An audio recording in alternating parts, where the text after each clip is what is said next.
जय यीशु की बच्चों, आप सभी ने अपनी धर्म प्रशिक्षण की पहली वीडियो देखी होगी, जिसमें आपने सुंदर प्रकृति के बारे में जाना और ईश्वर के वरदानों को और भी अच्छी तरह से पहचाना। तो बच्चों, आज हम सुंदर प्रकृति में ईश्वर के द्वारा बनाई गई निर्जीव वस्तुएं और सजीव प्राणी के बारे में जानेंगे।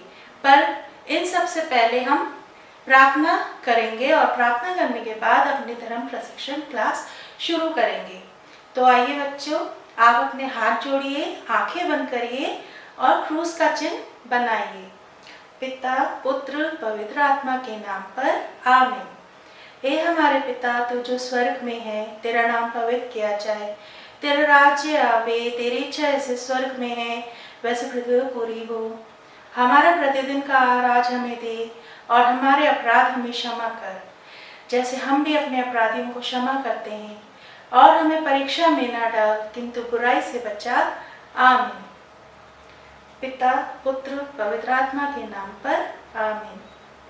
तो बच्चों, आप जैसा कि आप सभी ने जाना और पहली वीडियो में पढ़ा कि सुंदर प्रकृति ईश्वर ने हमारे लिए एक वरदान स्वरूप बनाई।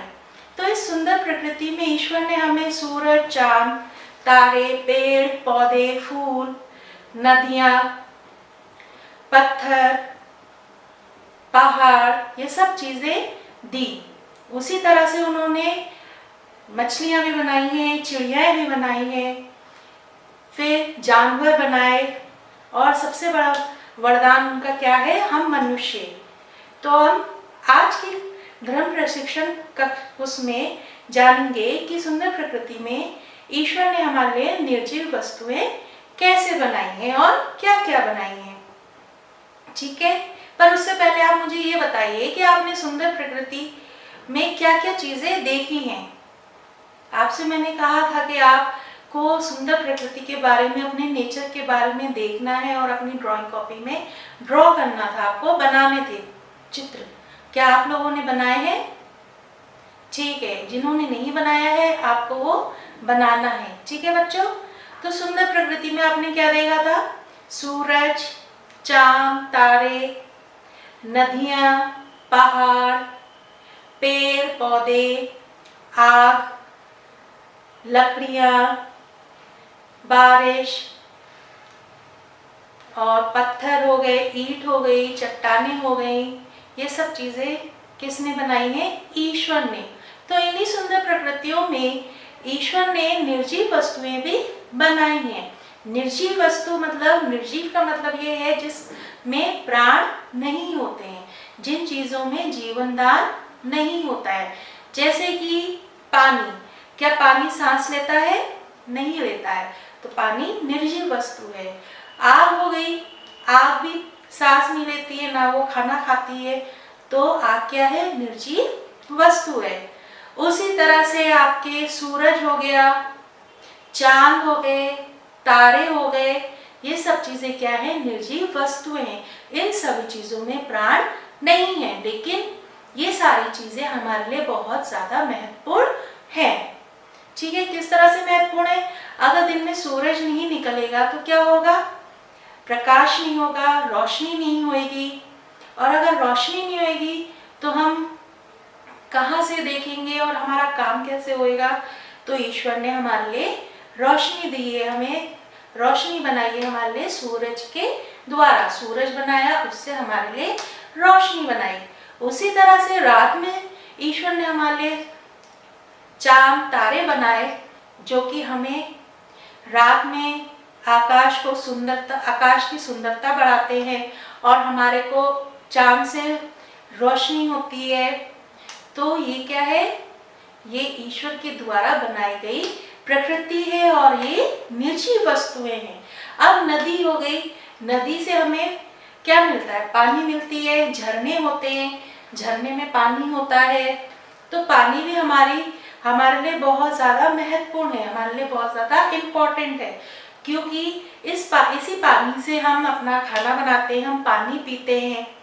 हम पानी के बिना रह सकते हो? आजकल गर्मी हो रही है, क्या आप गर्मियों में पानी पिए बिना रह सकते हो?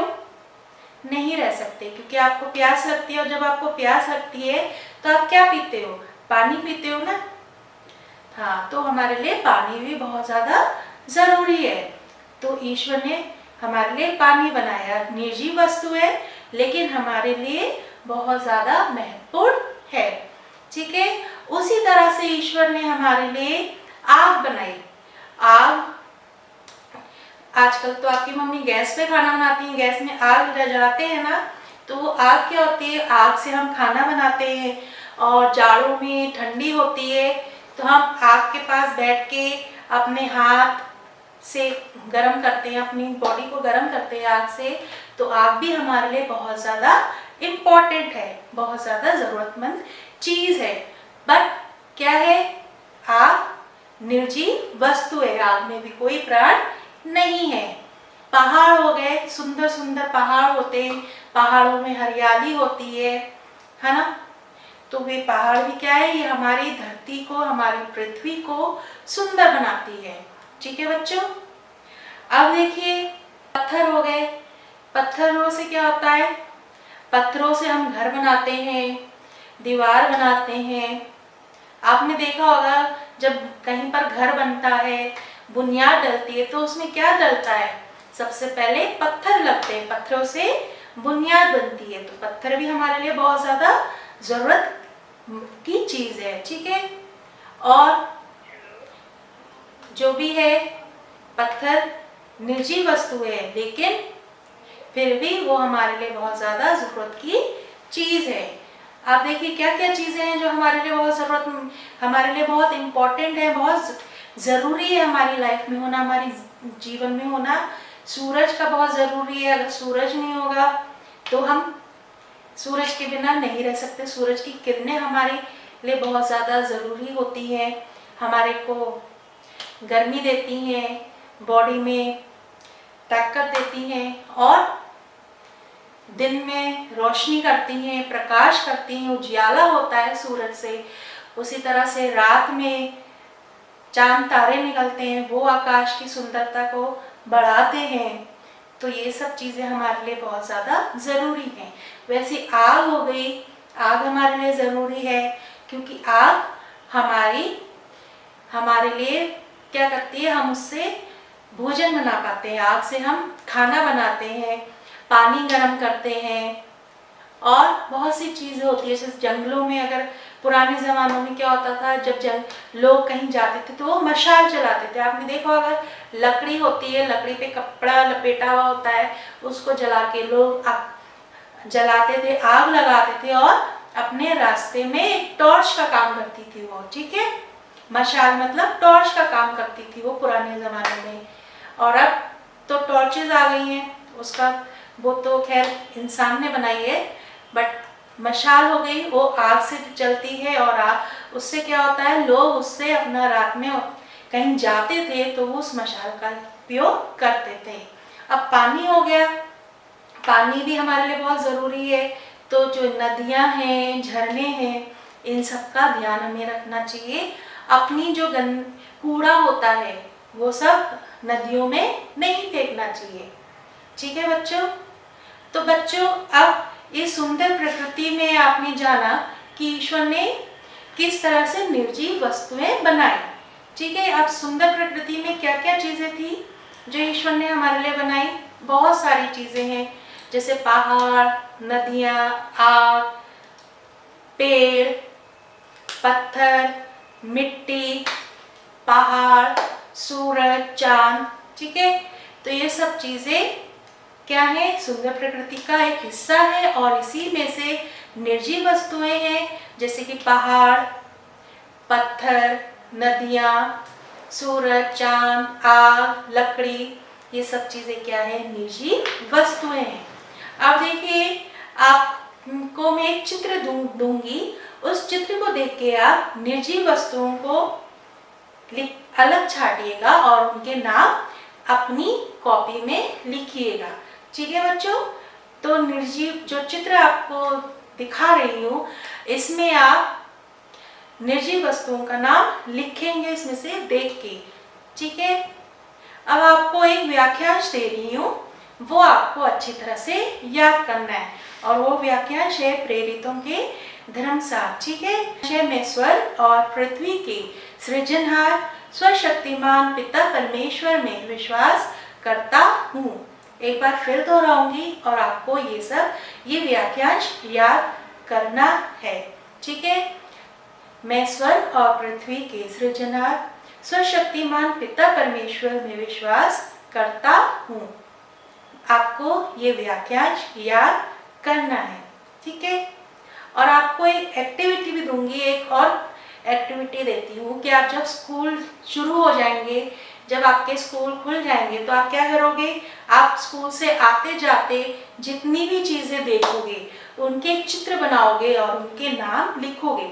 लेकिन वो सब चित्र निर्जीव वस्तुओं के होने चाहिए। ठीक है बच्चों, जो चित्र आप बनाएंगे स्कूल से आते जाते या बाजार जाते हुए या अपनी ट्यूशन के लिए जाते हुए, आप जो भी चीज़ देखोगे निर्जीव वस्तु की, उसको अपनी ड्राइंग कॉपी में बनाओगे और उसमें रंग भरोगे। ठीक है, तो बच्चों आशा करती हूँ कि आपको सुंदर प्रकृति के बारे में समझ में आया होगा और उसमें किस तरह से ईश्वर ने सुंदर प्रकृति के साथ हमें निर्जीव वस्तुएं दी हैं, जो कि हम मनुष्यों के लिए बहुत ज़्यादा महत्वपूर्ण है। एक बार फिर से आपको बताती हूँ कि सुंदर प्रकृति क्या है। सुंदर प्रकृति नेचर होता है जो कि ईश्वर ने हमें एक वरदान के रूप में दिया है। ठीक है, जैसे पहाड़, सूरज, चांद, तारे, नदियाँ, ये सब सुंदर प्रकृति का एक हिस्सा है। इसमें चिड़ियाएं भी हैं, मछली भी है, कुत्ता भी है, बिल्ली भी है, शेर भी है। ये सब चीजें एक नेचर का हिस्सा है, सुंदर प्रकृति का एक हिस्सा है। तो हमें इन सब चीजों की देखभाल करनी चाहिए। जानवरों को मारना नहीं चाहिए, कुत्तों को पत्थर से नहीं मारना चाहिए, बिल्ली को भी नहीं मारना चाहिए। इन सब चीजों की देखभाल करनी चाहिए। और साथ ही साथ जो निर्जीव वस्तुएं हैं, जैसे कि पानी हो गया, इसको बर्बाद नहीं करना चाहिए, इसमें गंदगी नहीं डालनी चाहिए। ठीक है, जब हम गाड़ी से कहीं जाते हैं तो हम जो चिप्स वगैरह खाते हैं उसको भी रास्ते में नहीं फेंकना चाहिए, बल्कि जब आप कहीं डस्टबिन देखते हो, कूड़ादान देखते हो, तो आपको वो सब जो भी आपके खाने की चीज़ों का वेस्ट है उसको कूड़ेदान में डालना चाहिए। आशा करती हूँ कि आपको अब सुंदर प्रकृति के बारे में समझ में आ गया होगा कि सुंदर प्रकृति ईश्वर का वरदान कितना अच्छा है और कितना महत्वपूर्ण है हमारे जीवन के लिए। जय उसी को बच्चों, आप सुंदर प्रकृति के बारे में और सोचिएगा और उसका जो भी कार्य मैंने आपको दिया है वो आप पूरा करिएगा।